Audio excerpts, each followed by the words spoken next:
undeveloped, the country's infrastructure have plunged the country into a debt crisis. Sri Lanka owes most of its debt to China. Locals blame the weakened coalition government of Prime Minister Ranil Wickremesinghe for this. It seems chaos follows China wherever it goes. Take a look.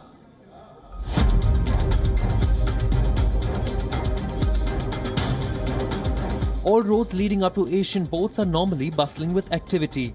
But that is not the case with Sri Lanka's Hambantota port. Despite being open for more than 7 years now, the port's facilities have barely been used. The Hambantota port was built by a state-owned Chinese company and funded by loans from Beijing. Struggling to pay its debts, Sri Lanka formally handed over the Hambantota port to China on a 99-year lease last year. The Sri Lankan government now stares at a mountain of debt, mainly due to its deal with China. In fact, it is not just Sri Lanka that has become vulnerable.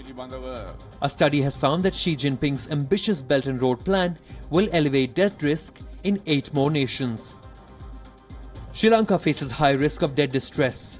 2 other neighbouring countries of India, that is Pakistan and the Maldives, could face trouble servicing Chinese debt. China's problematic record of dealing with debt relief has elevated the risk for participating nations. Beyond the debt trap, Chinese investment has done more harm than good for India's neighbourhood. Locals and groups of fishermen in Sri Lanka have held several protests, accusing their government of selling off the country to China. Former Maldivian President Mohammad Nasheed, who is in exile, has accused China of land grab in his country. The internal turmoil in the Maldives has stalled economic activity and job creation.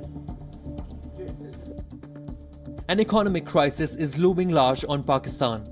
Islamabad is completely dependent on Beijing for foreign investment. The World Bank last year warned Pakistan, saying that the country needs $17 billion to cover a rising current account deficit and debt payments. But under the debt trap, leaders of Pakistan and the Maldives have no other option but to play ball with Xi Jinping. The growing concerns over Chinese investment haven't gone unnoticed. Nepal and Myanmar backed away from the major hydroelectric projects planned by Chinese companies last year. Bureau Report, WION.